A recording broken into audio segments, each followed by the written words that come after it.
কোরআন কারীমে তিনি বলেন, আল্লাহু ওয়ালিয়ুল্লাযীনা আমানু ইউখরিজুহুম মিনাজ যুলুমাতি ইলান নূর। আর যারা ঈমানদার তাদের অভিভাবক হচ্ছেন আল্লাহ রাব্বুল আলামিন। আল্লাহ তাআলা তাদেরকে অন্ধকার সমূহ থেকে বের করে একটা নূরের দিকে টেনে আনেন। সেই নূর হলো দ্বীন ইসলাম। ইসলামকে আল্লাহ বলেছেন নূর, কি বলেছেন? সুবহানাল্লাহ। শুধু তাই না, ইসলামকে আল্লাহ বলেছেন দ্বীনুল্লাহ, আল্লাহর দ্বীন। সুবহানাল্লাহ। ইসলামটাই সাম্প্রদায়িকতার ঊর্ধ্বে, সাম্প্রদায়িকতার ঊর্ধ্বে। অন্যান্য ধর্মগুলো দেখেন, নাম থেকেই প্রমাণ পাওয়া যায় ধর্মটা একটা গোষ্ঠীর, একটা জাতির, একটা গোত্রের। যেমন হিন্দু ধর্ম, ধর্মের নাম কি? বোঝা যায় ধর্মটা কাদের? হিন্দুদের। খ্রিস্টান ধর্ম, নাম প্রমাণ দেয় ধর্মটা কাদের? ইহুদি ধর্ম, বৌদ্ধ ধর্ম। আল্লাহর কোরআনের ফাতিহা থেকে সূরা নাস পর্যন্ত এমন একটা বাক্য কোরআন কারীমে নাই যেখানে আল্লাহ রাব্বুল আলামিন দ্বীন ইসলামকে দ্বীনুল মুসলিমিন, মুসলমানদের ধর্ম বলেছেন। বরং দ্বীনকে তিনি কি বলেছেন শুনুন আল্লাহর ভাষায়।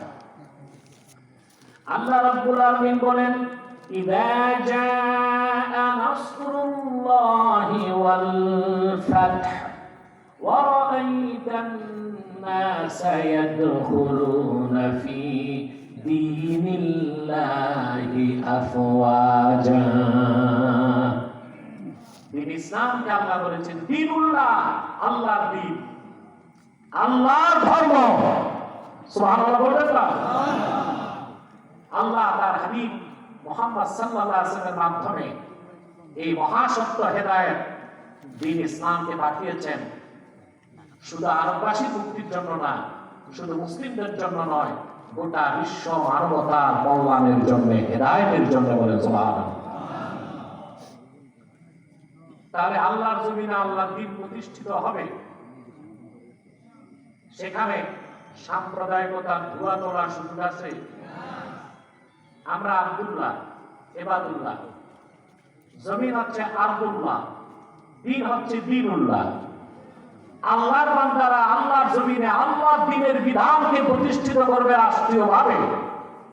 এখানে সাম্প্রদায়িকতার বিষ বাষ্প খোঁজার কোন সুযোগ নাই। সূরা তাওবায় আল্লাহ রাব্বুল আলামিন দ্বীন ইসলামের কত বড় বিশেষণ উল্লেখ করলেন। ইসলামকে তিনি শুধু নূর বলেন নাই, নূরুল্লাহ বলেছেন, আল্লাহর নূর। আল্লাহ রাব্বুল আলামিন বলেন, ইউরিদুনা আন ইউতফিউ নূরাল্লাহি বিআফওয়াহিহিম ওয়া ইয়াবাল্লাহু ইল্লা আন ইউতিম্মা নূরাহু ওয়ালাউ কারিহাল কাফিরুন। কাফের, মুশরিক, বেঈমান, অবিশ্বাসী, সংশয়বাদী, বস্তুবাদী, জড়বাদী, প্রকৃতি পূজারীরা তাদের মুখের ভাষা দিয়ে, কথা দিয়ে, সংলাপ দিয়ে আল্লাহর নূরকে নির্বাপন করতে চায়।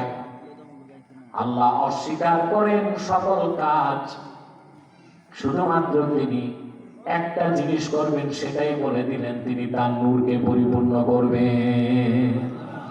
ইল্লা আইয়ুতিম্মা নূরা ওয়ালাউ কারিহাল কাফিরুন। যদিও বা কাফেররা তা অপছন্দ করে, করুক। এবার আসেন, এই দ্বীন ইসলামকে আল্লাহ পরিপূর্ণ করলেন ৪০০০ বছর আগে তার হাবিব মুহাম্মদ সাল্লাল্লাহু আলাইহি ওয়াসাল্লামকে প্রেরণ করে। ঠিক না ভাই? আমাদের দেশে পশ্চিমা দুনিয়া থেকে যে বুদ্ধিজীবীরা থিওলজি, ধর্মতত্ত্ব পড়ে আসে, তারা একটা কথা প্রচার করে। এদের আবার ঠাকুর হচ্ছে ফরহাদ মোহসান। বিভিন্ন টক শোতে, বক্তৃতা, বিবৃতিতে বলে থাকে ইসলাম এসেছে আব্রাহামিজম থেকে। বলেন একটা কুফরি মতবাদ। তারা রোজাকে আমি পাকড়াও করছি।